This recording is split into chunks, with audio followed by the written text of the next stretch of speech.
ओम नमो भगवते वासुदेवाय। अथ इंदिरा एकादशी महात्म्य। श्री युधिष्ठिर बोले कि हे भगवान, अब आप कृपा पूर्वक अश्विन मास कृष्ण पक्ष की एकादशी की कथा को कहिए। इस एकादशी का नाम क्या है तथा इस एकादशी के व्रत के करने से कौन कौन सा फल मिलता है, तो सब समझा कर कहिए। इस पर श्री कृष्ण भगवान बोले कि हे नृपश्रेष्ठ, अश्विन मास के कृष्ण पक्ष की एकादशी का नाम इंदिरा है। इस एकादशी के व्रत को करने से समस्त पाप नष्ट हो जाते हैं। इस व्रत के करने से नरक में गए हुए पितरों का उद्धार हो जाता है। हे राजन, इस एकादशी की कथा के सुनने मात्र से ही वाजपेयी यज्ञ का फल मिलता है। प्राचीन सतयुग में महिष्मती नाम की नगरी में इंद्रसेन नाम का एक प्रतापी राजा राज्य करता था। वह पुत्र पौत्र धन धान्य आदि से परिपूर्ण था और सदैव शत्रुओं का नाश करने वाला था। एक समय जब कि राजा अपनी राजसभा में सुख पूर्वक बैठा था, महर्षि नारद आकाश मार्ग से उतरकर वहां आए। मुनि को देखकर राजा आसन से उठा और अर्घ्य आदि से उनका पूजन करके आसन दिया। महर्षि नारद बोले कि हे राजन, आपके राज्य में सब कुशल है। मैं आपकी धर्म परायणता देखकर अत्यंत प्रसन्न हूँ। तब राजा बोला, हे महर्षि, आपकी कृपा से मेरे राज्य में सब कुशल पूर्वक है तथा आपकी कृपा से मेरे समस्त यज्ञ कर्म आदि सफल हो गए हैं। हे देव, अब आपकी क्या आज्ञा है? इस पर नारद जी बोले कि हे राजन, मुझे एक महान आश्चर्य हो रहा है कि एक समय जब मैं ब्रह्मलोक में से यमलोक को गया था, तो उस जगह यमराज की सभा के मध्य में मैंने तुम्हारे पिताजी को बैठा देखा था। तुम्हारा पिता महान ज्ञानी, दानी, धर्मात्मा था। वह एकादशी के व्रत के बिगड़ जाने से यमलोक को गया था। तुम्हारे पिता ने मुझसे तुम्हारे लिए एक समाचार भेजा है कि आप मेरे पुत्र के पास जाएं। मेरे पुत्र का नाम इंद्रसेन है, जो कि महिष्मती नाम की नगरी में राज्य करता है।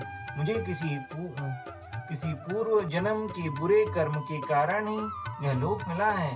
यदि मेरा पुत्र इंद्रसेन अश्विन मास के कृष्ण पक्ष की इंदिरा एकादशी का व्रत करे और उस व्रत को मुझे दे दे, तो मुझे मुक्ति हो जाए और इस लोक के से छूटकर स्वर्गलोक में वास करूं। जब राजा ने महर्षि नारद जी से ऐसे पिता के दुख पूर्वक वाक्यों को सुना, तो उसे महान कष्ट हुआ और इंदिरा एकादशी के व्रत की विधि पूछने लगा कि हे नारद जी, अब आप मुझे इस एकादशी के व्रत की विधि बतलाइए। इस पर नारद जी बोले कि हे राजन, अश्विन मास के कृष्ण पक्ष की दशमी के दिन प्रातः काल श्रद्धा सहित स्नान करना चाहिए। इसके पश्चात दोपहर को भी स्नान करना चाहिए। उस समय जल से निकलकर श्रद्धा पूर्वक पितरों का श्राद्ध करें और उस दिन एक समय भोजन करें और रात्रि को पृथ्वी पर शयन करें। इसके दूसरे दिन अर्थात एकादशी के दिन प्रातः काल दातुन करें और स्नान करें। उसके पश्चात भक्ति पूर्वक व्रत को धारण करें और कहें कि मैं आज निराहार रहूंगा और समस्त भोगों को त्याग दूंगा। इसके पश्चात कल भोजन करूंगा। हे भगवान, आप मेरी रक्षा करने वाले हैं, आप मेरे व्रत को निभाइए। इस प्रकार आचरण करके दोपहर को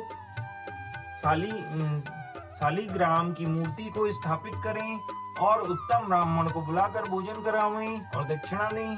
भोजन में से कुछ हिस्से को गौ को दें और विष्णु भगवान की धूप दीप नैवेद्य आदि से पूजा करें और रात्रि को जागरण करें। इसके उपरांत द्वादशी के दिन मौन होकर बंधु बांधवों से भोजन करें। हे राजन, यही इंदिरा एकादशी के व्रत की विधि है। हे राजन, यदि तुम आलस्य रहित होकर इस एकादशी के व्रत को करोगे, तो तुम्हारे पिता अवश्य स्वर्ग को जाएंगे। महर्षि नारद राजा को यह उपदेश देकर अंतर्ध्यान हो गए। राजा ने इंदिरा एकादशी के आने पर उसका विधि पूर्वक व्रत किया। बंधु बांधव सहित इस व्रत के करने से आकाश से पुष्पों की वर्षा हुई और राजा का पिता यमलोक से गरुड़ पर चढ़कर स्वर्ग को गया। राजा इंद्रसेन भी इस एकादशी के व्रत के प्रभाव से इस लोक में स्वर्ग होकर अंत में स्वर्गलोक को गए। श्री कृष्ण भगवान कहने लगे कि हे धर्मराज युधिष्ठिर, यह मैंने तुम्हारे सामने इंदिरा एकादशी को महात्म्य वर्णन किया। इस कथा के पढ़ने व सुनने मात्र से ही समस्त पाप नष्ट हो जाते हैं और अंत में स्वर्गलोक में जाकर वास करते हैं। बोलो विष्णु भगवान की जय।